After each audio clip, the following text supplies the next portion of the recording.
Anti ageing ചെയ്യുന്ന സമയത്ത് ഇപ്പോൾ ഒരു 45+ 50+ ആളുകൾക്ക് ആണെങ്കിൽ നമ്മുടെ സ്കിന്നിൽ ഹൈലറോണിക് ആസിഡ് കൊടുക്കണം. അതായത് നമ്മുടെ സ്കിന്നിന് ഏജ് കൂടുന്തോറും സ്വാഭാവികമായിട്ടും ഈർപ്പം നിലനിർത്താനുള്ള കഴിവ് നഷ്ടപ്പെടും. അങ്ങനെ റിങ്കിൾസ് ഒക്കെ കൂടുതലായിട്ട് വരും. റിങ്കിൾസ് ഒക്കെ സോഫ്റ്റ് ആവാതെ പെട്ടെന്ന് എടുത്തെറിയും. അപ്പോൾ ഈ ഹൈലറോണിക് ആസിഡ് നമ്മുടെ റിങ്കിൾസ് ഒക്കെ സോഫ്റ്റ് ചെയ്യാൻ ഹെൽപ്പ് ചെയ്യാറുണ്ട്. കൂടാതെ ചർമ്മത്തിന് നല്ലൊരു മോയ്സ്ചറൈസിങ് കൊടുക്കും കേട്ടോ.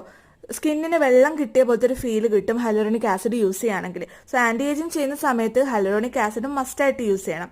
ഇതിന്റെ കൂടെ തന്നെ ഒരു മോയ്സ്ചറൈസർ ഞാനിവിടെ യൂസ് ചെയ്യുന്നുണ്ട്. ഇതൊരു കൊറിയൻ പ്രൊഡക്റ്റ് ആണ് കേട്ടോ. അടിപൊളി പ്രൊഡക്റ്റ് ആണ് ഇത്. പ്രായഭേദമന്യേ ആർക്ക് വേണമെങ്കിലും യൂസ് ചെയ്യാം. ഇത് യൂസ് ചെയ്തിട്ടുള്ള ഡിഫറൻസ് ഞാൻ ലാസ്റ്റ് ഈ വീഡിയോയിൽ കാണിച്ചു തരാം കേട്ടോ. അത്രയും വെള്ളം കിട്ടിയൊരു ഫീലായിരിക്കും സ്കിന്നിന്. ഇതിലുള്ളത് ഹൈലറോണിക് ആസിഡ് ആണ്. ഇവർ പറയുന്നത് 5 ടൈപ്സ് ഓഫ് ഹൈലറോണിക് ആസിഡ് ഉണ്ടെന്നാണ്. സോ നിങ്ങൾക്ക് ലിങ്ക് വേണമെങ്കിൽ കമന്റിൽ ചോദിച്ചാൽ മതി. സോ എന്തായാലും നിങ്ങൾ ആൻറ്റി ഏജിങ് തുടങ്ങിയിട്ടുണ്ടെങ്കിൽ ഹൈലറോണിക് ആസിഡ് ഇല്ലാതെ തുടങ്ങരുത്.